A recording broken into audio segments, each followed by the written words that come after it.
Hey, this is Chip, and this is the first of what will be hopefully a series of videos. And I guess what I want to do, you can look on Google and you can see a lot about St. Pete in the Bay Area, but I want to give it kind of from my perspective.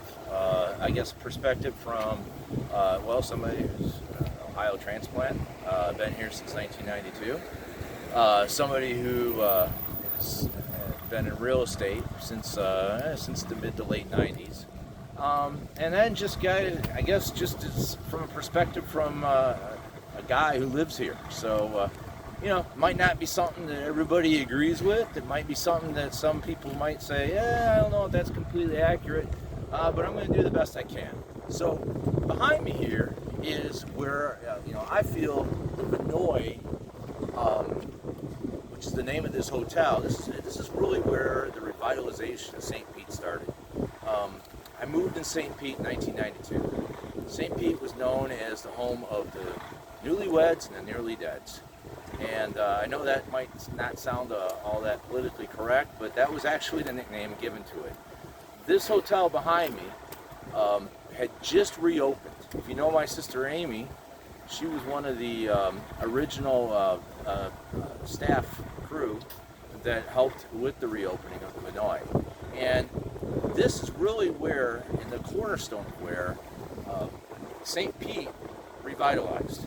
And I'm going to show you some other things, and I'm going to get into it in a little bit more detail with some other posts. So today I'm just going to kind of go over some brief basics. But basically, this Vinoy, this hotel right here, is where the entire downtown really started to change, from home of the newlyweds and nearly deads to one of the most vibrant downtowns in Florida. Actually, I have a lot of clients from overseas and all different countries all over the world, a lot of clients from out of state, and they'll all tell you that St. Pete is really becoming one of the go-to spots in Florida. All right, so a little history here, real quick, about the Vinoy. This hotel actually started with a bet. Now, if you're a golfer, you may have heard the name Walter Hagen. All right, Walter Hagen was hanging out, and it was a house party, and he made a bet with the guy his name was Vinoy. I think it was Einar Longner Vinoy, or maybe Einar Vinoy Longner. Anyway, this isn't a history lesson.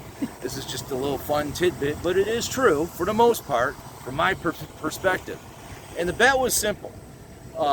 Walter Hagen bet Mr. Vinoy that he could hit 3 golf balls off of his prize pocket watch without breaking the crystal. The bet was on. So somewhere near where I'm standing right now, Walter Hagen hit 3 shots onto this property right here.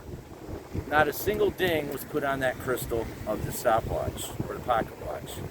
So as a result, a lot of the party guests were very impressed, said, hey, Mr. Vinoy, why don't you use this property here, as they're picking up the golf balls, and build a hotel?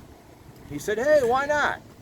He purchased the land, and what we have is history. And in the 1920s, I believe this was built in 1925 was the grand opening, this was the place to go. From presidents to famous sports stars, Babe Ruth stayed here. All kinds of famous folks came here to vacation, to winter. This was the place to be. Unfortunately, over time, it fell into disrepair, and by the 80s, it was closed. It took a huge effort to revitalize it, and in 1992, it reopened, and it has now retaken its place as the go-to place to stay and enjoy the downtown of St. Pete.